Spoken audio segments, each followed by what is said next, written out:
हम सब ने कभी ना कभी भविष्य को लेकर चिंता महसूस की है ना? ये एक ऐसी भावना है जो अक्सर हमें आज में, इस पल में जीने से रोक देती है। तो चलिए आज इसी से जुड़ी एक बहुत ही पुरानी और कमाल की कहानी को समझते हैं। जरा इस सवाल पर एक पल के लिए सोचिए। क्या कभी ऐसा हुआ है कि आने वाले कल का डर आज की छोटी छोटी खुशियों पर भारी पड़ गया हो? ये कहानी बिल्कुल इसी सवाल के दिल में उतरती है। तो कहानी शुरू होती है एक किसान से। बहुत मेहनती था, मतलब अपना हर काम पूरी लगन और जी जान से करता था। लेकिन उसकी मेहनत के साथ साथ एक और चीज थी जो हमेशा उसके साथ रहती थी, और वो थी चिंता। उसके मन में ना हर समय बस यही एक सवाल घूमता रहता था, क्या होगा अगर। ये एक ऐसा सवाल है जो हमें उन चीजों के बारे में सोचने पर मजबूर कर देता है जो हमारे कंट्रोल में है ही नहीं, जैसे कि बारिश का होना या ना होना। और ये चिंताओं का एक अंतहीन चक्र था, एक लूप की तरह। एक डर खत्म होता तो दूसरा मन में घर कर लेता। बारिश की चिंता के बाद फसल खराब होने का डर। ये एक ऐसा दलदल था जो उसकी सारी ऊर्जा और मन की शांति को बस निगलता जा रहा था। अब अपनी इस हालत से तंग आकर जब उससे और सहा नहीं गया तो उसने गौतम बुद्ध की शरण में जाने का फैसला किया। उसने बुद्ध के सामने अपनी सारी परेशानी रख दी और कहा कि भविष्य का डर उसे वर्तमान में जीने ही नहीं दे रहा है। और यहाँ पर बात बहुत दिलचस्प हो जाती है। बुद्ध ने उसे कोई सीधा उपदेश नहीं दिया, कोई समाधान नहीं बताया। उन्होंने बस एक सवाल पूछा, एक ऐसा सवाल जो किसान को खुद अपनी हालत के बारे में सोचने पर मजबूर कर दे। किसान का जवाब बहुत सीधा और सच्चा था, नहीं। उसे ये मानना पड़ा कि बारिश पर उसका कोई जोर नहीं है। ये उसकी सीमाओं की पहली स्वीकृति थी। बुद्ध यही नहीं रुके। उन्होंने अपनी बात को और गहरा करने के लिए एक और सवाल पूछा, प्रकृति की एक और विशाल शक्ति का उदाहरण देते हुए जिस पर हम इंसानों का कोई वश नहीं चलता। किसान ने फिर से वही जवाब दिया, नहीं।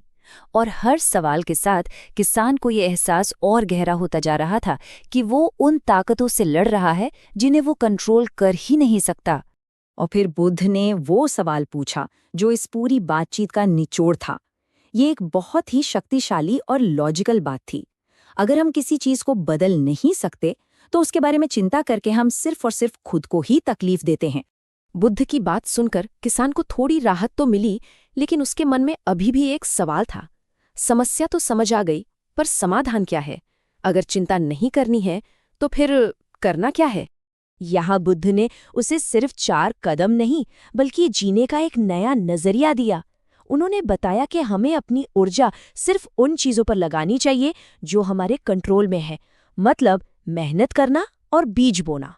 और जो हमारे कंट्रोल से बाहर है उसके लिए धैर्य रखना और प्रकृति पर विश्वास करना ही सही रास्ता है। किसान को बुद्ध की बात दिल में उतर गई। उसने काम करना नहीं छोड़ा, उसकी मेहनत वैसी ही रही, लेकिन उसके काम करने का तरीका पूरी तरह बदल गया।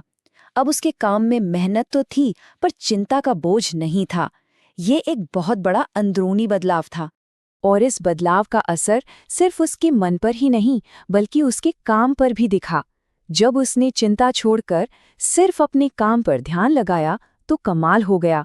उसकी फसलें बेहतर होने लगी और उसकी पैदावार भी पहले से अच्छी हो गई। लेकिन सबसे बड़ी जीत भौतिक नहीं बल्कि मानसिक थी।